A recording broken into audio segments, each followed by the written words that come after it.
Wait, a seminary student who ended up as the Soviet Union's most bloodthirsty dictator? Yes, that's the story. Can you imagine that parent-teacher conference? I'm going to tell you how a boy who robbed banks to fund a communist party and who failed miserably at his career as a priest became the feared man of steel. If you want to understand how this machine of power was forged, stick around because this is the story of Joseph Stalin.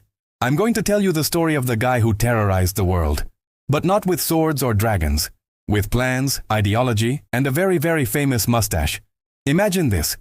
We are in Georgia, way back in 1878.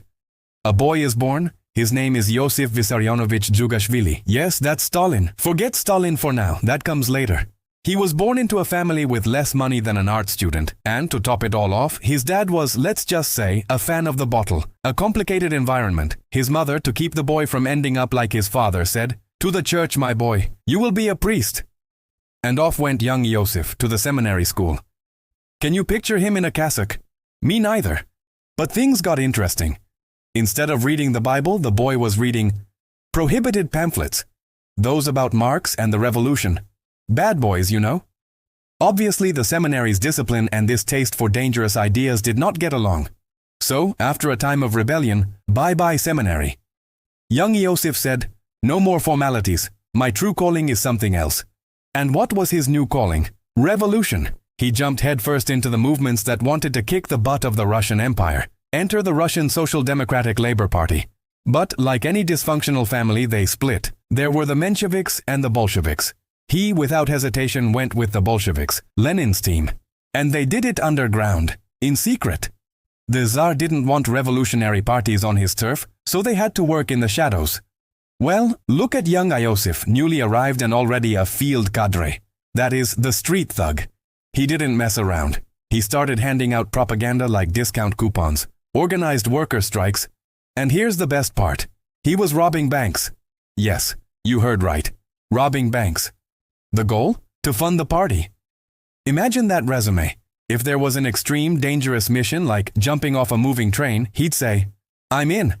And of course, the Russian government noticed. They arrested him, exiled him. But the guy was Houdini. He always managed to escape and return to the underground activity. A real headache.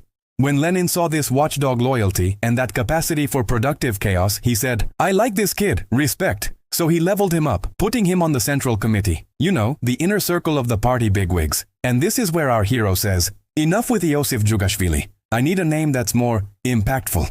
And he christens himself Joseph Stalin, which by the way means man of steel. How modest. From that moment on, he becomes Lenin's right-hand man, or at least the strong and dark hand. His strategic bestie. Well, history speeds up. In 1917, Lenin and his boys topple the Tsar. And in 1922, the Soviet Union is born. Lenin, the CEO of this new country, had already put Stalin in place as General Secretary in 1922. A position that was, in theory, boring. But in practice, it was pure gold. The problem came in 1924, when Lenin, sadly, dies. The throne was empty, and here begins the soap opera. The fight for power between Stalin and Trotsky. Lenin in his last days actually didn't entirely trust Stalin, but Stalin was smarter than a campaigning politician. He used his boring general secretary position to do something Machiavellian. He put his friends and loyalists in every key party position. He created an impenetrable network of loyalty. Meanwhile, the propaganda worked overtime, selling Stalin as the one true spiritual heir of Lenin. Poor Trotsky was left alone, and in the end, the man of steel won. By 1929, Stalin was the undisputed leader, the dictator of the USSR. And our dictator didn't waste a second. "Industrialize," he shouted. Factories, trains, dams, tanks. The country went to work like crazy. The Soviet economy soared. The problem is that this prosperity came with fine print. The people were exhausted, with ridiculous wages and zero well-being. But the most brutal thing was in the countryside. Stalin said, "No more family farms." And he forced peasants to hand over their land and crops to the state. He called this collectivization. The result? Massive famine that claimed millions of lives. And if anyone dared to say, "Hey, I disagree," they disappeared, literally. Between 1936 and 1938, Stalin organized what was called the Great Terror, a gigantic purge. It wasn't about cleaning dishes, it was about cleaning out anyone who smelled like a threat. The destination? The Gulag.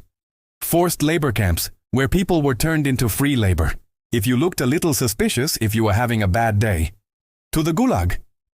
People lived with terror around their necks. And we arrive at World War II.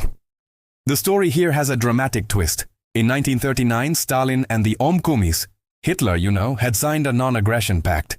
They were supposed to be friends, but in 1941, Hitler said, "Surprise, bestie," and attacked the USSR. Stalin was left in shock. Epic betrayal. They say he locked himself away for a whole week without giving orders. But he got up, and his order was simple and brutal: defend until death. And this is where the most powerful general in Russia enters the scene. The winter. Soviet troops were ready for the snow. The Germans were not. They managed to push Germany back from the east while the Allies pressed from the west. A war sandwich. The USSR eventually surrounded Berlin and won. Hitler exited through the back door. Stalin's prize was turning the USSR into a superpower, controlling half of Europe, the communist bloc, and starting the Cold War against his new great rival, the United States. And so, after years of terror, forced industrialization, and epic war, the man of steel faded away.